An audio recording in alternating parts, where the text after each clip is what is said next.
Mais pourquoi suis-je la seule à ne pas pouvoir passer? La personne à côté de moi est passée. Pourquoi cette discrimination? Deux hommes se disputent ici à l'aéroport Charles de Gaulle à Paris, en France. L'un d'eux explique que toute sa fortune est en jeu et que chaque seconde compte, qu'il doit entrer au plus vite. Que se passe-t-il pour qu'une telle scène ait lieu? Écoutons leur histoire. Bonjour, je m'appelle Éléonore et je suis née et j'ai grandi à Lyon, en France. Oui, le pays du bon vin et de la gastronomie que vous connaissez tous, cependant je ne vis plus en France mais en Allemagne. On peut dire, sans exagérer, que c'est grâce à un passeport que ma vie a pris ce tournant. Pour vous raconter cette histoire, il faut remonter 4 ans en arrière.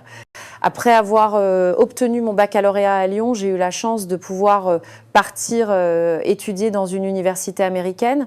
J'étais déjà inscrite dans une université française, mais mon désir d'étudier aux États-Unis m'a poussée à postuler pour un programme d'échange et j'ai eu la chance d'être acceptée. J'ai étudié dur en Amérique, espérant y trouver un travail, mais la réalité fut moins rose. Finalement, j'ai dû rentrer en France. L'université américaine accueillait des étudiants du monde entier, leur passion était incroyable, j'ai rencontré de nombreux amis et j'en suis encore reconnaissante aujourd'hui. Je me suis spécialisée en sociologie et je rêvais de participer à diverses activités d'ONG à travers le monde. À vrai dire, avant d'aller aux États-Unis, je pensais que la France était un grand pays capable d'influencer l'économie mondiale. Avec sa puissance économique en Europe, son histoire et sa culture, ce n'était pas déraisonnable de le penser. Cependant, il ne m'a pas fallu longtemps pour réaliser que je me trompais. De retour en France, j'ai voulu mettre à profit ma spécialisation, mais il était difficile de trouver un poste spécifique comme pour un ingénieur et j'ai connu de nombreux échecs. J'ai finalement été embauchée dans une petite société de distribution de produits étrangers à Lyon. Même si c'était une filiale étrangère, l'entreprise était petite et le salaire plus bas que prévu, mais je n'étais pas en position de faire la difficile. J'ai commencé à travailler sans abandonner mes rêves, mes envies et la vision que j'avais pour mon avenir.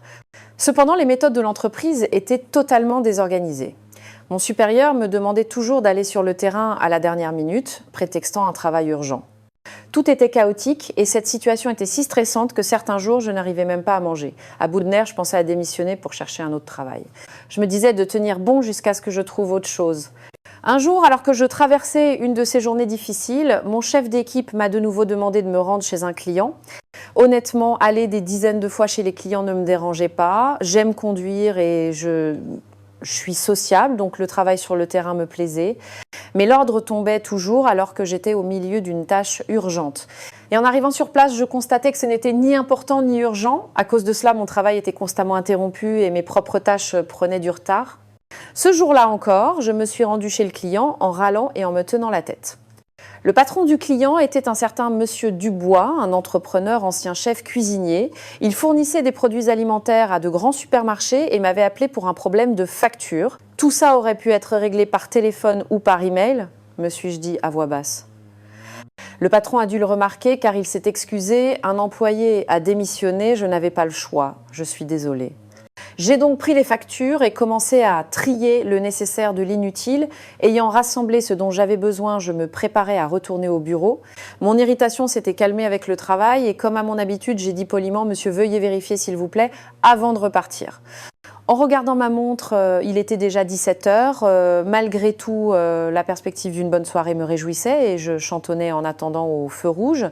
C'est à ce moment-là qu'un bruit assourdissant a retenti derrière moi et le choc a été si violent que ma tête a heurté le volant. Tout s'est passé en une fraction de seconde, j'étais abasourdie.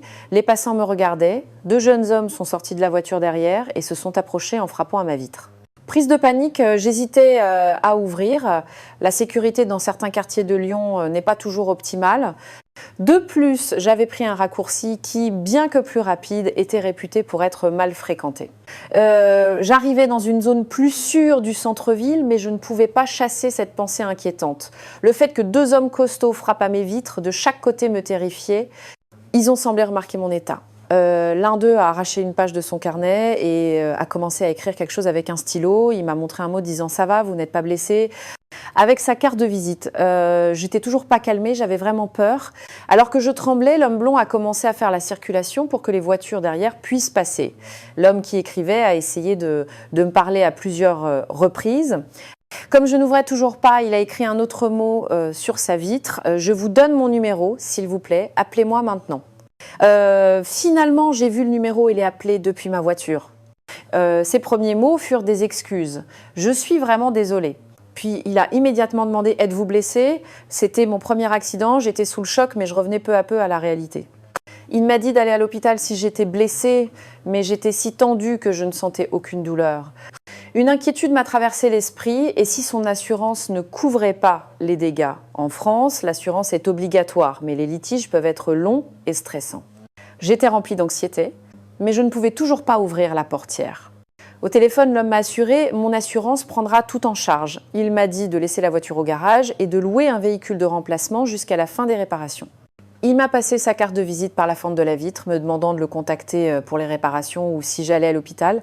Voulant quitter cet endroit au plus vite, j'ai juste dit « Je vous appellerai quand je serai arrivée » et j'ai terminé l'appel sans même vérifier l'état de ma voiture avant de retourner au bureau. Ce jour-là, de retour au bureau, je me suis enfin sentie en sécurité. En sortant de la voiture, j'ai inspecté le pare-choc arrière. Il semblait qu'un simple remplacement suffirait. Heureusement, je n'avais aucune douleur. On dit que les douleurs d'un accident de la route apparaissent le lendemain, alors j'ai décidé d'attendre. C'est ainsi que s'est terminée cette journée interminable qui m'a semblé durer une année entière. En le racontant à mes parents, ils se sont d'abord inquiétés pour ma santé. Heureusement, le lendemain matin, je n'avais mal nulle part. Juste une légère courbature au bras, sans doute due à la tension musculaire. En déjeunant, je me demandais que faire de cette voiture. Alors que je beurrais ma tartine, le téléphone a sonné. C'était la compagnie d'assurance. La déclaration avait été enregistrée et je pouvais faire réparer ma voiture. Il était vraiment assuré alors. J'étais un peu surprise. Les assurances en France peuvent être compliquées et certains essaient toujours d'éviter leurs responsabilités. J'étais soulagée et j'ai continué mon petit déjeuner. Je prévoyais de déposer la voiture au garage en allant au travail. Au garage, on m'a dit que les réparations prendraient environ une semaine. L'idée de prendre le bus pendant une semaine me fatiguait d'avance, mais j'étais soulagée de ne pas avoir de blessures graves, de dégâts majeurs et que l'assurance couvrait tout. J'avais prévenu le bureau que je déposais ma voiture suite à un accident. En arrivant, mes collègues se sont inquiétés. « Ça va, tu n'as rien de grave ?» Mais mon patron, mécontent de mon retard, a juste grommelé « Pourquoi as-tu eu un accident maintenant ?» Avant de lancer un bref « Ton corps va bien ?» et de quitter le bureau. Le choc de l'accident s'estompait peu à peu. Alors que j'allais déjeuner, mon téléphone a sonné. C'était un numéro inconnu. Un homme parlait anglais avec un accent que je ne reconnaissais pas, mais il s'est présenté comme l'autre conducteur de l'accident. C'était lui. Il m'a de nouveau demandé poliment si j'avais mal quelque part et si l'assurance m'avait contacté. On sentait son effort pour bien gérer la situation. Il y a 2 ans, mes parents ont eu un accident en rentrant des courses et l'autre conducteur, de mauvaise foi, n'a jamais payé les réparations. Heureusement, mes parents n'étaient pas blessés et ont laissé tomber. En répondant au téléphone, j'étais encore un peu ailleurs et ma voix a dû lui paraître contrariée. J'ai déposé la voiture, je n'ai pas particulièrement mal, donc je ne suis pas allée à l'hôpital. Ne vous inquiétez pas pour ça, lui ai-je dit. L'homme a exprimé son soulagement que j'ai rien de grave et s'est encore excusé. Puis il a continué en disant qu'il avait une question. Il m'a demandé à quel garage j'étais allée. Son pare-choc avant devait aussi être changé et il cherchait un bon garage. Je lui ai demandé où il se trouvait et il était près de mon bureau. Je lui ai dit que le garage était près du quartier de la Pardieu et lui ai donné l'adresse. Il m'a remercié poliment et a raccroché. Un instant, je me suis dit, quelle est cette politesse et cette courtoisie ? Son ton calme, sa voix posée et ses efforts pour régler l'accident correctement étaient inhabituels. Pendant une semaine, j'ai pris le bus pour aller travailler. Après cette semaine pénible, j'ai enfin pu récupérer ma voiture. Le patron du garage, en chantonnant, m'a gentiment dit d'attendre un peu. Il a dit que ce serait prêt en 30 minutes. Alors je me suis assise pour attendre. En regardant les réparations, j'ai remarqué une silhouette à la fois inconnue et familière. C'était lui, l'homme de l'accident. Il était allemand, je crois. Bien qu'il y ait des étrangers à Lyon, ils ne sont pas si nombreux. Et je me souvenais de son visage et de ses vêtements. Il ne m'avait pas vue, car je n'étais pas sortie de la voiture. J'hésitais à l'aborder. C'est alors que le patron a dit ces 2 voitures sont arrivées à un jour d'intervalle et c'est le même modèle. J'ai pu commander le pare-choc avant et le pare-choc arrière en même temps. Ça a simplifié la réparation, a-t-il ri bruyamment. Le patron s'est enfin tourné vers moi et a dit « Mademoiselle, votre voiture est prête aussi ». C'est à ce moment que nos regards se sont croisés. J'ai rougi, prise sur le fait, alors que j'essayais de faire semblant de ne pas le connaître. Il a souri, puis a reporté son attention sur le patron. J'ai pensé qu'il serait impoli de continuer à l'ignorer et j'ai décidé de lui parler. Excusez-moi, vous vous souvenez peut-être. L'accrochage près du Rhône, il y a une semaine, il s'est arrêté un instant et a répondu « Oui, c'est bien ça ». J'ai ajouté « C'est moi qui conduisais la voiture de devant ». Et j'ai continué en lui montrant que ma voiture était en réparation. J'étais tellement surprise. En plus, le quartier n'est pas très sûr et voir deux hommes s'approcher. J'ai eu peur. C'est pour ça que je n'ai pas ouvert. J'ajoutais des détails superflus. Le patron du garage qui écoutait acquiescer, c'est vrai que ce coin est risqué la nuit, même pour un homme. Faut pas y traîner, a-t-il dit en se joignant à notre conversation. L'homme a de nouveau dit « Je suis vraiment désolé pour ce jour-là ». Il a expliqué qu'il ne connaissait pas la route et qu'il cherchait son chemin, ce qui l'a empêché de regarder devant lui. « Vous n'avez aucune blessure ?» a-t-il demandé à nouveau. « L'assurance prend tout en charge, alors ne vous inquiétez pas et prenez le temps de vérifier si tout va bien. » J'étais vraiment surprise. Les Français peuvent être chaleureux, mais c'est une chaleur passionnée qui peut changer avec l'humeur du moment. Mais cet homme allemand, du début à la fin, avait des paroles calmes et posées. J'ai eu un peu mal pendant quelques jours, mais ça va mieux maintenant, ai-je répondu. Puis, par politesse, j'ai demandé « Et vous, vous avez rien eu ?» Il a répondu qu'il n'avait aucune blessure. Nous avons discuté tous les trois, le patron du garage, lui et moi, et le soir était déjà tombé, mais c'est là qu'un problème est survenu. En déplaçant ma voiture du garage à la rue, nous avons remarqué que le feu stop gauche ne fonctionnait pas. L'impact arrière l'avait endommagé. Et initialement, je pensais qu'il suffisait de changer le pare-choc, et c'est ce que j'avais demandé. Donc, ni moi ni le garagiste n'avions remarqué le feu défectueux. C'était un vendredi soir, et le garage n'avait même plus une seule ampoule de rechange en stock. Que diriez-vous de revenir lundi prochain ? À cette proposition, j'ai senti l'agacement monter, mais le patron, lisant sur mon visage, a ajouté « C'est de ma faute, je ne vous ferai pas payer l'ampoule ». De toute façon, l'assurance payait, donc l'argent n'était pas un problème pour moi. Honnêtement, me plaindre ne résoudrait rien. Une ampoule inexistante n'allait pas apparaître par magie. Je n'avais d'autre choix que de dire « Je reviendrai demain ». J'ai donc laissé ma voiture au garage et décidé de rentrer en Uber. C'était plus cher mais plus sûr.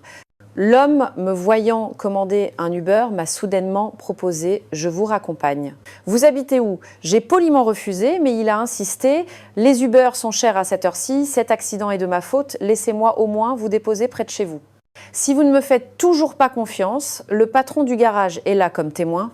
A-t-il plaisanté pour détendre l'atmosphère ? Le patron du garage, avec sa bonne humeur habituelle, a renchéri « Et puis, il y a des caméras de surveillance ici », a-t-il ri. Prise dans l'ambiance, j'ai fini par accepter de monter dans la voiture de cet homme allemand. Honnêtement, j'avais sa carte de visite et son numéro de téléphone, donc ma méfiance s'était un peu dissipée. Une fois sorti du garage, dans sa voiture, en direction de chez moi, je lui ai posé une question pour briser le silence gênant. « Vous n'êtes pas français, n'est-ce pas ? Vous êtes allemand ? Ou peut être américain ?» Il a enfin ouvert la bouche et a commencé à parler. « Je viens d'Allemagne, de Berlin, pas de Munich. » Entendre le mot « Allemagne » m'a un peu surprise et en même temps réjouie, car mon père a eu une expérience où des Allemands l'ont beaucoup aidé. Mon père dirige des usines de textiles à Lyon et à Lille. La plupart des personnes qui lui ont appris le métier et l'ont aidé à développer son entreprise étaient des immigrés allemands. L'Allemagne de l'efficacité et de la qualité, ai-je demandé ? L'homme mais aridoucement. Quand je dis que je suis allemand en France, 9 personnes sur 10 me parlent de ça. J'ai pensé qu'il ne savait pas à quel point la qualité allemande était réputée en France et je lui ai expliqué. En France, le sport c'est le football, la fête c'est le 14 juillet et l'industrie c'est la Dodge qualité. C'est une réputation incroyable. Le sujet de l'Allemagne lancé, je n'arrêtais pas de lui parler de son pays. Quand j'ai presque fini, il a pris la parole. Comment vous appelez-vous ? Éléonore, ai-je répondu. Et vous, Lucas Schmidt, mais que faites-vous à Lyon ? Ai-je demandé. Je préfère Lyon à Paris ou Marseille, il y a plus de choses à voir, c'est une ville pleine de vie, sauf pour l'insécurité dans certains endroits. D'ailleurs, le jour de l'accident, j'ai vraiment eu peur. C'était pas du tout mon intention, a dit Lucas, s'excusant à nouveau. Gêné par ses excuses, j'ai changé de sujet. Que faites-vous en France ? Lucas a répondu qu'il était développeur pour une entreprise américaine et qu'il était en vacances avec un collègue américain après la fin d'un projet. La mère de son collègue étant française, ce dernier était venu lui rendre visite et lui en profitait pour visiter la France. J'ai demandé à Lucas, pour qui c'était la première fois à Lyon, « Avez-vous visité la ville, la basilique de Fourvière ? J'y suis allé. » A-t-il répondu « ajoutant qu'il s'était perdu en chemin et se grattant la tête, embarrassé. J'ai plaisanté. Si vous n'arrivez pas à trouver Fourvière, vous ne trouverez rien à Lyon. Et j'ai ajouté, faites attention sur le parvis de la basilique. J'ai sorti un papier et un stylo de mon sac et j'ai commencé à écrire Basilique de Fourvière, Musée des Confluences, Musée des Beaux-Arts et quelques autres lieux. Je vous note les endroits à voir, allez-y absolument, lui ai-je dit. Les visites guidées se concentrent souvent sur Fourvière, le vieux Lyon, des lieux chargés d'histoire, mais je pensais que pour un étranger, là cela pourrait être un peu ennuyeux. Je lui ai donc conseillé de monter à la Tour Crayon. Depuis l'observatoire, vous aurez une vue panoramique sur tout Lyon, c'est magnifique, lui ai-je dit. Cet endroit n'était pas sur ma liste. Merci, a répondu Lucas. Quoi ? Il ne connaît pas la Tour Crayon ? Me suis-je dit intérieurement. Et je lui ai ajouté, si vous êtes perdu pendant votre visite, envoyez-moi un message. Je vous dirai où aller, ce qui est dangereux dans la mesure de ce que je sais. C'était une gentillesse formelle pour le remercier de m'avoir accompagné. Vous pouvez m'arrêter après le prochain carrefour, ça ira. Et surtout, ne marchez pas avec votre smartphone à la main. Portez votre sac en bandoulière et évitez de sortir dans les ruelles sombres, même en plein jour ou après la tombée de la nuit. J'ai transformé mes remerciements en une série de recommandations et je suis vite rentrée chez moi. Ce jour-là, c'est terminé. J'ai retrouvé la carte de visite de Lucas que j'avais glissée dans mon agenda. Il n'avait pas l'air d'être une mauvaise personne. Me suis-je dit en m'endormant. Le lendemain, un samedi matin ennuyeux a commencé.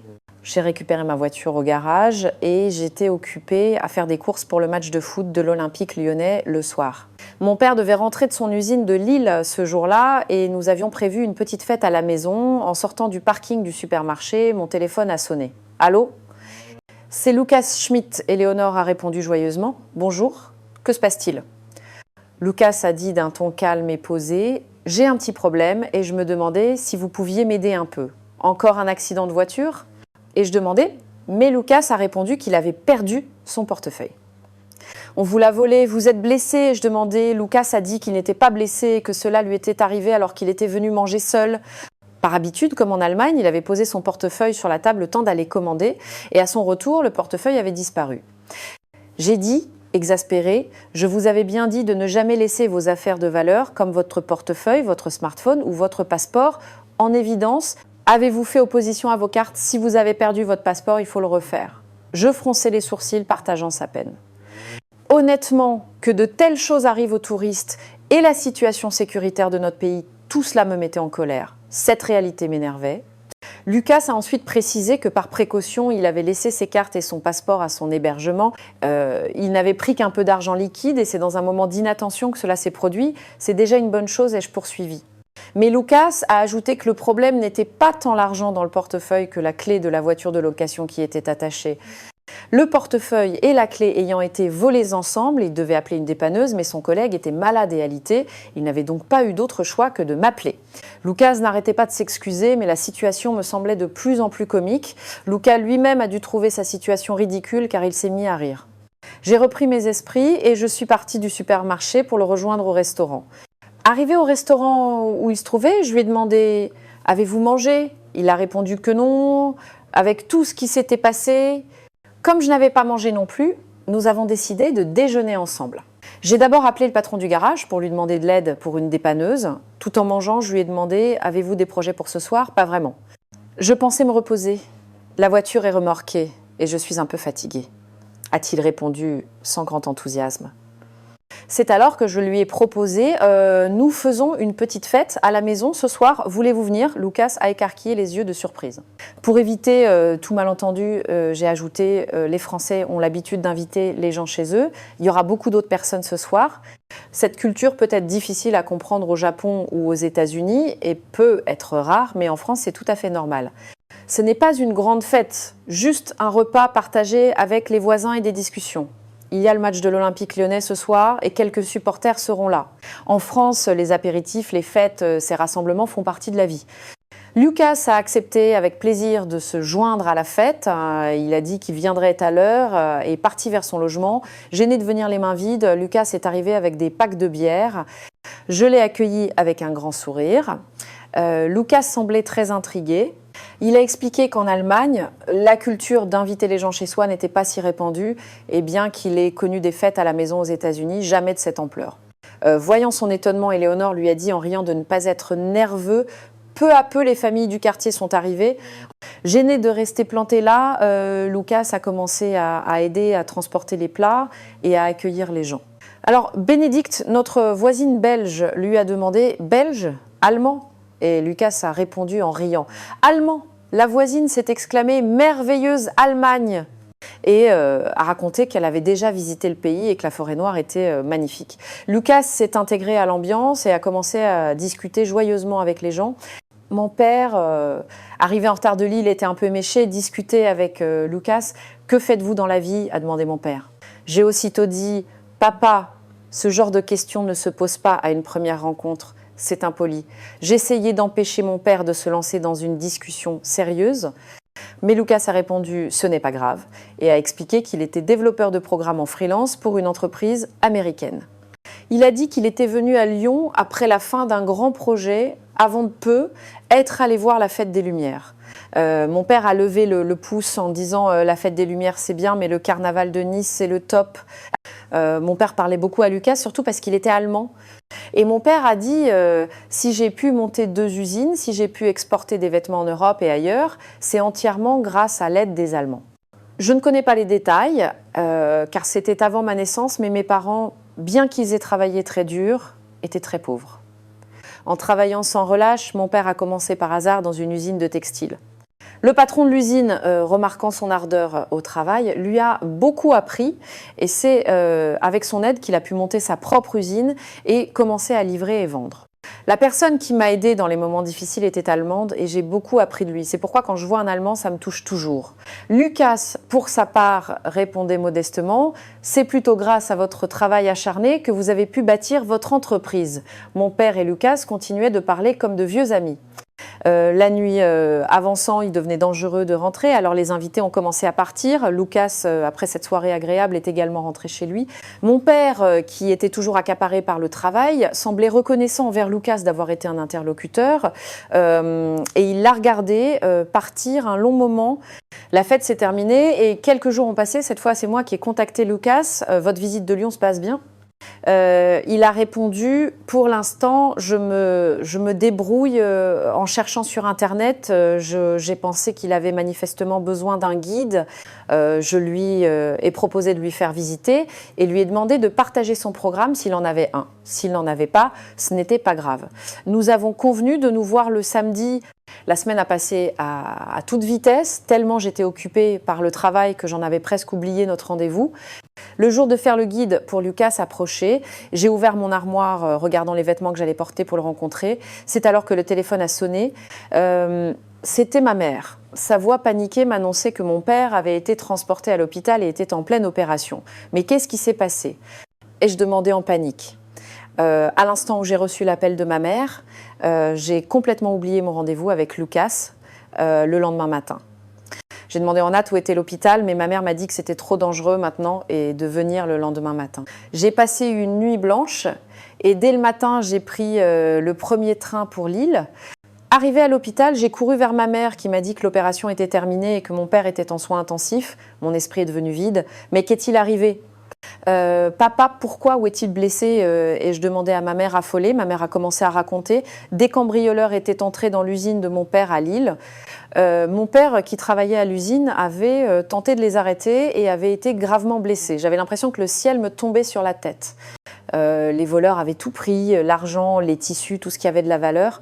Puis un incendie s'était déclaré et mon père avait perdu connaissance.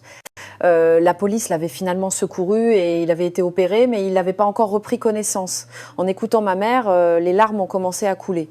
La pensée horrible qu'il ne se réveille jamais me hantait. Toutes sortes de pensées me traversaient l'esprit. Ma mère et moi avons interrogé à plusieurs reprises les médecins et les infirmières sur l'état de mon père, mais l'hôpital ne nous donnait que des réponses formelles. L'opération s'est bien passée. Nous devons attendre et voir. Bien sûr, nous ne blâmions pas l'hôpital, mais nous voulions la confirmation qu'il se réveillerait, qu'il n'aurait pas de séquelles. Tout ce que ma mère et moi pouvions faire, c'était de nous asseoir là et de prier. Nous sommes restés immobiles, à veiller pendant 2 jours et 2 nuits. Mon Dieu, si vous existez, c'est ma dernière prière. S'il vous plaît, faites que mon père aille bien. Priais-je sans cesse. Et nos prières ont dû être entendues, car mon père a repris connaissance au bout de 3 jours. Les médecins et les infirmières nous ont dit que le plus dur était passé, rassurant ma mère et moi qui étions en larmes. Soulagée, je n'ai pu que penser à mon travail. J'avais laissé un simple message à mes collègues disant que mon père était dans un état critique. Je ne m'inquiétais donc pas trop pour le bureau, mais maintenant que le pire était passé, il me semblait juste d'appeler pour expliquer la situation. Je n'avais pas pu charger mon téléphone depuis 3 jours, il était donc éteint. En le rallumant, j'ai vu des dizaines d'appels manqués et de messages. La plupart provenaient du bureau et de mes collègues. Mes collègues et même mon patron m'avaient envoyé des messages de soutien. J'ai appuyé sur le bouton d'appel et j'ai d'abord appelé mon patron. Lui, d'habitude si désagréable, m'a demandé si mon père allait bien et m'a dit de ne pas m'inquiéter pour le travail et de bien m'occuper de lui. Face à tant de gentillesse et de réconfort, j'ai fondu en larmes. À ce moment-là, j'ai entendu quelqu'un arriver en courant sur le côté. En me retournant, j'ai vu Lucas, l'Allemand. Mais que fait-il ici ? Au moment où j'ai pensé cela, je me suis sentie coupable. C'est là que je me suis souvenue de notre rendez-vous du samedi matin. Lucas était essoufflé d'avoir couru. « Comment avez-vous su où j'étais ?» je demandais. Lucas a répondu qu'il avait appelé l'usine et qu'on lui avait dit que mon père était hospitalisé ici. « Comment connaissiez-vous le numéro de l'usine de mon père ?» En demandant cela, Lucas a répondu qu'il avait la carte de visite que mon père lui avait donnée à la fête. À ce moment-là, mon père avait besoin de développer un programme pour l'automatisation de l'usine et avait échangé sa carte avec lui en lui demandant s'il connaissait quelqu'un de compétent. C'était la première fois que j'en entendais parler. Il a ajouté que le samedi matin, il m'avait attendu, mais comme j'étais pas venue, il avait pensé que j'avais oublié notre rendez-vous. Ne pas avoir de nouvelles après une journée lui avait semblé étrange. Après 2 jours sans contact, il s'était inquiété et était venu jusqu'à ma maison. C'était le soir, la maison était éteinte et mon téléphone sur messagerie. Il avait donc demandé à la voisine qui était venue à la fête. C'est là qu'il a appris que mon père avait été hospitalisé suite à un accident. Ne sachant pas dans quel hôpital il se trouvait, il a tenté d'appeler l'usine et on lui a indiqué où était mon père, alors il est venu sans réfléchir. J'étais si désolée et reconnaissante que je n'arrêtais pas de pleurer. Lucas, déconcerté par mes larmes, a continué « Votre père va bien ?» Quand je lui ai dit qu'il venait de reprendre connaissance, Lucas a répété plusieurs fois, soulagé « C'est une très bonne nouvelle ». Les jours ont passé, le visage de mon père a retrouvé ses couleurs et son esprit est devenu plus clair. Avec l'autorisation de l'hôpital, il a pu être transféré dans un hôpital à Lyon. J'ai de nouveau remercié le ciel. Nous reprenions peu à peu une vie normale.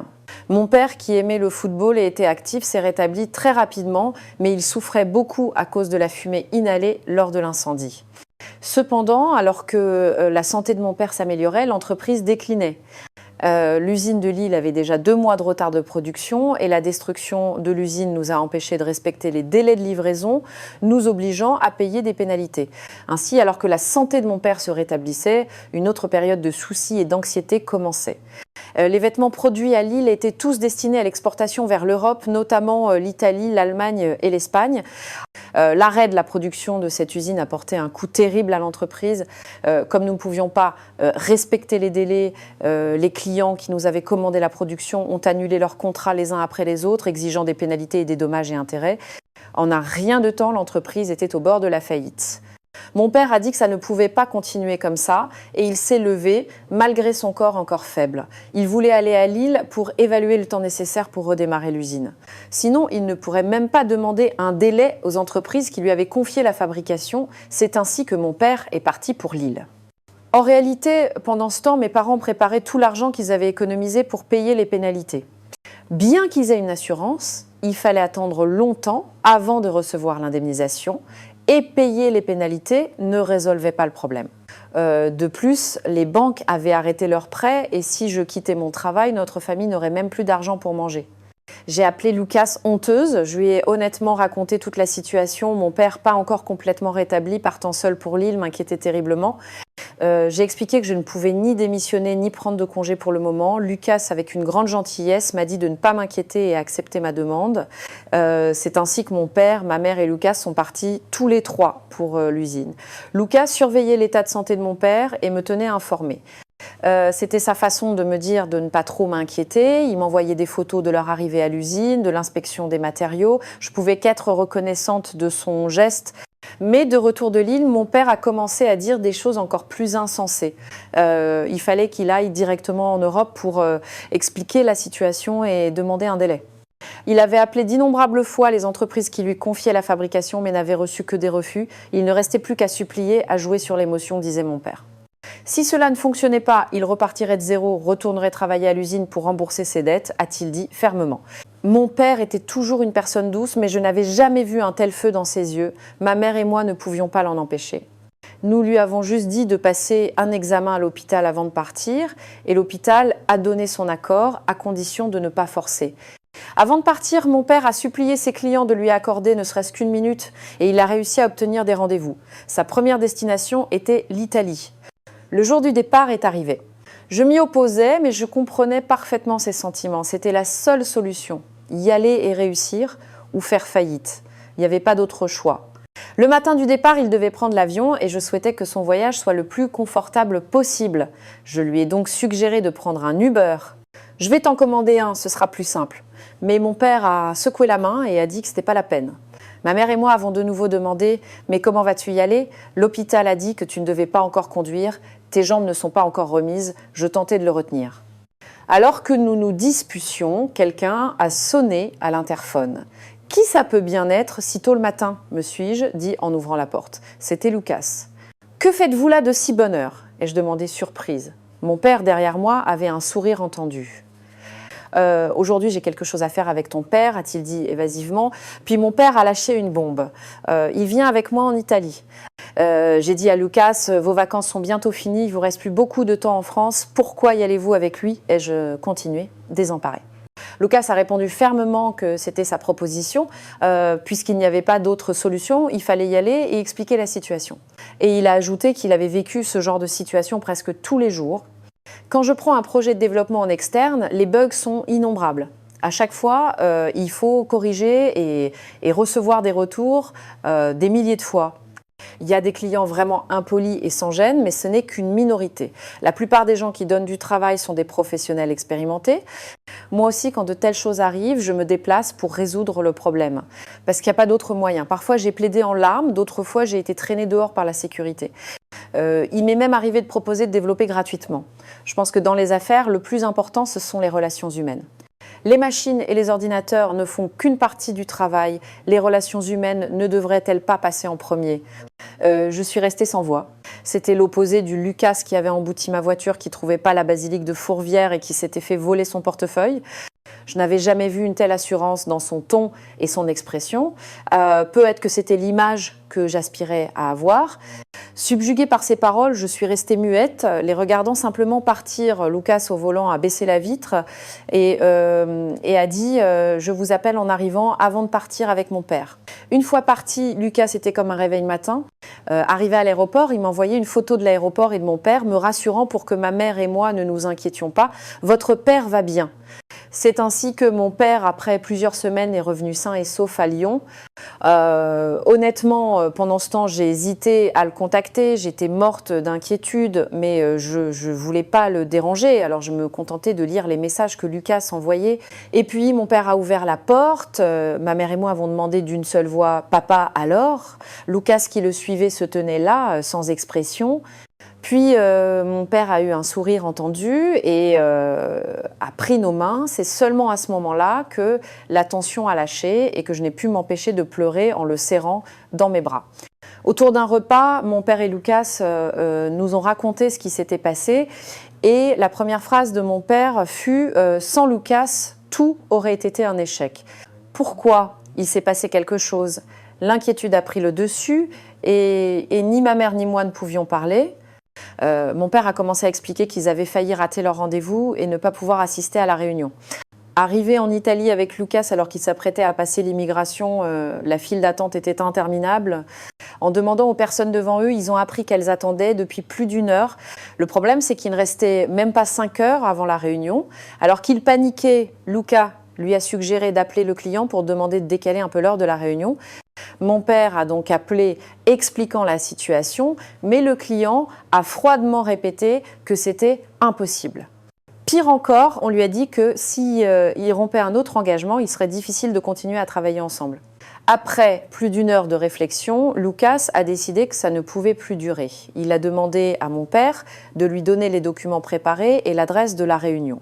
C'est ainsi que Lucas a réussi à sortir de l'aéroport de Milan-Malpensa. Intrigué, j'ai demandé « mais comment a-t-il pu sortir de l'aéroport de Malpensa ?» Il avait un autre vol. L'aéroport de Malpensa en Italie a des portiques automatiques pour les citoyens de l'Union européenne. Les Allemands peuvent donc passer l'immigration sans attendre, a expliqué mon père. Cependant, les passeports plus anciens, même français, ne sont parfois pas compatibles et mon père a dû faire la queue pour un contrôle manuel. C'est pourquoi le passage rapide était difficile pour lui. Lucas est arrivé avant l'heure de la réunion et a pu rencontrer les responsables du client. Sur place, il a dit « Je suis ici à la place du patron ». Il a souligné au client que mon père était français, mais que lui, étant allemand avec un passeport biométrique récent, avait pu passer rapidement l'immigration et arriver en premier. Lucas essayait de gagner du temps pour la réunion. La réunion a commencé et Lucas a mis mon père en communication par téléphone. Mon père a expliqué que l'Allemand qui était arrivé en premier était son représentant. Lucas a ainsi servi de médiateur entre mon père et le client. Cependant, sans qu'aucune conclusion ne soit trouvée, mon père a dû raccrocher. Dans la file d'attente à l'immigration, on lui a demandé de faire silence et il a dû couper la communication. Lucas a poursuivi après que l'appel avec votre père a été coupé. La réunion n'a pas progressé. Tout ce qu'il voulait, c'était que les marchandises soient livrées à temps. J'ai expliqué des dizaines de fois que c'était impossible à cette date, mais en vain. Nous avons discuté pendant des heures, mais leur position n'a pas changé. Alors, devant les convaincre à tout prix, Lucas a dit si le contrat est résilié maintenant et que nous devons payer des pénalités, nous aurons une dette énorme, mais cela ne nous empêchera pas de relancer l'entreprise. Pour être plus précis, c'est en visant non seulement le marché européen, mais aussi toute l'Amérique du Sud que nous avons construit l'usine. Nous avons déjà une usine à Lyon pour le marché intérieur qui fonctionne bien. En quelques années de travail avec l'usine nationale, nous pourrons rapidement compenser la perte de l'usine de Lille. Avec cette capacité de production, il ne nous faudra pas longtemps pour reprendre contact avec d'autres entreprises italiennes et nous relancer. Les responsables de l'entreprise ont alors eu le visage fermé et ont dit « En 15 ans de collaboration avec vous, nous n'avons jamais eu un tel problème ». Lucas a répondu « Dans les affaires, ce genre de choses arrive fréquemment. C'est notre travail en tant qu'humain de les gérer ».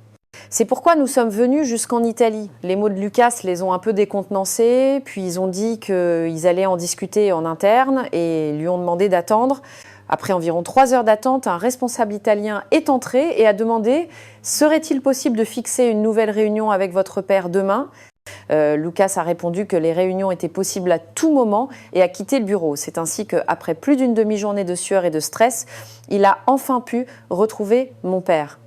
Le lendemain, mon père, accompagné de Lucas, est retourné chez le client et a obtenu un bon résultat. Le client a simplement dit que si la qualité des vêtements posait problème cette fois-ci, ça ne se passerait pas comme ça, signifiant ainsi qu'il maintenait le contrat. Après avoir rédigé les détails du contrat, au moment où tout semblait terminé, ses jambes l'ont lâché et il s'est effondré sur place.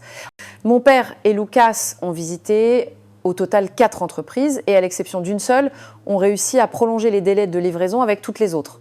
La passion de mon père a suscité le réconfort et les encouragements de nombreuses personnes. Pendant le repas, mon père ne cessait de louer Lucas, disant que tout était grâce à lui. Et il a même plaisanté en lui proposant de quitter son poste de développeur pour rejoindre l'usine en tant que vice-président. Mon père, ma mère et moi avons de nouveau remercié Lucas. Lucas, fatigué de son voyage, est rentré chez lui. Avant de m'endormir, j'ai appelé Lucas. Pour le remercier bien sûr, mais aussi parce que je me sentais coupable de ne pas avoir pu lui faire visiter Lyon comme promis. La prochaine fois, c'est moi qui vous ferai le guide, alors répondez bien au téléphone. Et je m'aime plaisanter. Ainsi, après un long séjour en France, Lucas a enfin pu faire sa visite touristique de Lyon. Sur le chemin du retour, je lui ai dit « Le jour de votre retour en Amérique approche, n'est-ce pas ?» Lucas a répondu « Il ne me reste même pas une semaine. Vous rentrez en Allemagne ou en Amérique ?» ai-je demandé. Lucas a répondu qu'il ne participerait pas au prochain projet et qu'en attendant, il pensait rentrer en Allemagne pour étudier ou travailler sur des projets personnels. Je ne pouvais pas avouer mes vrais sentiments, mais j'étais très triste.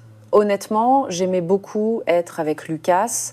C'était une courte période, mais il avait apporté de la joie et de la vie à mon quotidien ennuyeux. Le temps a passé et le jour du départ de Lucas approchait. Lucas a remercié mes parents et moi pour notre hospitalité. Mes parents, en le voyant partir, semblaient très nostalgiques. Mes parents, Lucas et moi, avons tenté de dissiper la tristesse de la séparation en nous promettant de revenir en France pour voir des festivals ou faire des fêtes à la maison. Lucas est rentré en Allemagne et nous sommes retournés à notre routine. Mon père a presque entièrement retrouvé la santé et son usine à Lille fonctionne bien. Le seul changement, c'est que l'entreprise où je travaillais a fait faillite et je n'ai plus à y retourner. Passant plus de jours seul, j'ai pensé à contacter Lucas sur les réseaux sociaux, mais j'ai lutté pour refouler mes sentiments. Un jour, j'ai reçu un message inattendu, c'était de Lucas. Un message demandant de mes nouvelles, accompagné de cette phrase « Si vous venez en Allemagne un jour, cette fois c'est moi qui vous ferai le guide ». Moi qui aimais l'Allemagne plus que tout, j'avais toujours voulu y aller, mais je n'avais jamais eu de raison particulière, mais maintenant j'en avais une. J'ai demandé à nouveau « Je peux vraiment venir ?» Lucas a répondu « Vous êtes la bienvenue à tout moment ». Oh, j'ai préparé mon voyage en Allemagne pendant environ 2 mois et je suis enfin arrivée. En sortant de la porte d'embarquement, j'ai vu un visage familier, c'était Lucas. Nous nous étions quittés en France il y a seulement quelques mois, mais j'étais si heureuse de le revoir, comme si des décennies s'étaient écoulées. Guidée par Lucas, j'ai visité Berlin pour la première fois. La ville était bien plus belle et captivante que dans les films. La nuit, les lumières de Berlin brillaient plus que la lune se reflétant sur la rivière Spree. C'est donc ça l'Allemagne. Me suis-je murmuré en admirant le paysage berlinois.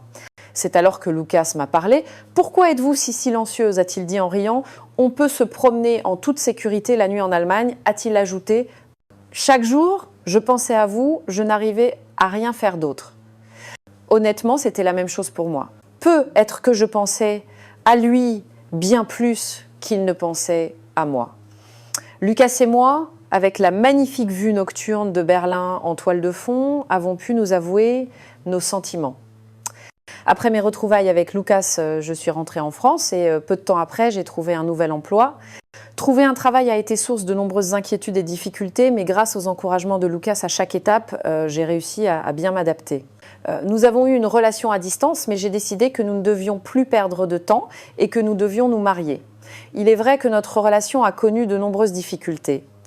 Même en couple, nous ne pouvions nous voir qu'1 ou 2 fois par an, mais pour décider de me marier, je n'ai pas hésité une seule seconde.